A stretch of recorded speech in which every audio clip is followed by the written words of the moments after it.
And we want to turn now to Jamil Jaffer. He is the founder and executive director at the National Security Institute.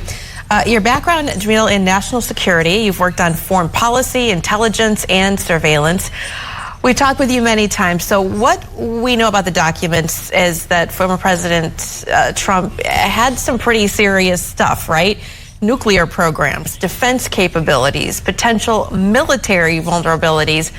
What keeps you awake at night, though, at the thought of these classified documents being managed the way prosecutors say they were managed by the former president, kept in a bathroom? Well, Julie, if these allegations are true and proven so in court, it's obviously outrageous and ridiculous. This is 100 plus documents that were found at the president's residence after he had been asked to turn them over, after he received a subpoena, after his lawyers certified that he turned over all the documents in his possession. Some of these documents in an earlier era were stored in open settings, a bathroom in one case, on a stage in another, in relatively public areas where members of the public had events and the like. And then you look at the kind of documents in the materials that are charged in this Florida federal court are about 31 documents. Of those 31 documents, 10 were what are called top secret sensitive compartmented information that relates to the type of surveillance, human intelligence collection, and the like that are some of our most sensitive documents. And beyond that, another 8, Julie, were what are called special access programs, so sensitive that even the trigraph, the term that describes the compartment that those documents were in, had to be redacted from the indictment. That relates to sensitive sources and methods, potentially sensitive human sources, potentially very sensitive collection methods. So these are some of the most important, most highly compartmented documents in the U.S. government, and they were left to sit in public spaces at Mar-a-Lago by the former president of the United States. But let's talk about that. So under normal circumstances, what is involved in a president really even getting to look at those documents? Are they brought to him, or why weren't they taken from him in the first place? Julie, as a general matter, the president has what's called original classification authority. That means he can determine what is and is not classified when he's in office. He also is able to receive any classified materials purely by the nature of his own office. He doesn't have to get a security clearance or qualify for one as other people in the federal government would have to. So the president can choose to declassify. In one instance, we know President Trump took a photograph with his cell phone of a highly classified image of an Iranian missile, tweeted it out. That was sort of declassification by proxy. The president here has claimed that he declassified these documents by thinking about it. That's not something you can do. And as a general matter, Julie, these documents are brought to him by the intelligence community. They're typically stored in a safe or in a SCIF, a sensitive compartmented information facility.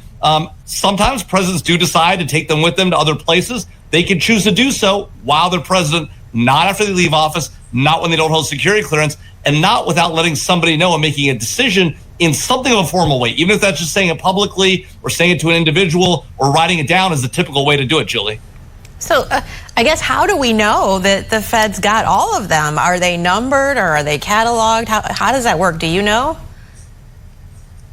It's interesting. As a general matter, classified materials aren't numbered or categorized. They generally have a marking on them. They have a cover sheet on them.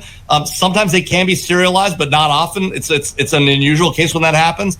And so there is no way to really know if the federal government got all of them, if the FBI agents got all of them. They conducted what we believe is a pretty comprehensive search. And obviously they turned up a lot more documents than the president originally thought he had, but there's no way to really be certain.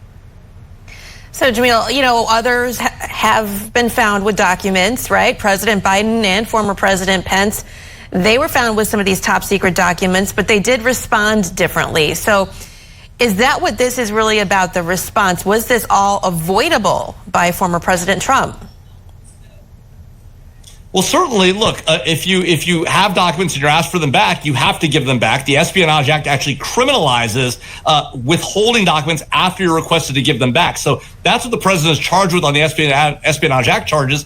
The other charges all relate to the stories he told, the things he told his lawyers to do, the things he allegedly told Walt Nauta to do, right, to obstruct justice, to prevent the government to getting those documents, and, by the way, to prevent his own lawyers from knowing where those documents were, moving these boxes around. Now, again, the president has a right to be treated as innocent until proven guilty. So these are just the facts as alleged in the indictment. The government has the burden of proof beyond a reasonable doubt to prove these facts. But if they are proven, Julie, it's very hard for the president to get his way out of these because he does have a lot of outs. He might say he declassified them, but he's going to have to bring somebody in to testify to say, yeah, the president told me or somehow formally executed some way of declassification. This whole idea that he just thought about it and declassified them, that is not an actual way to declassify documents. Right. Okay.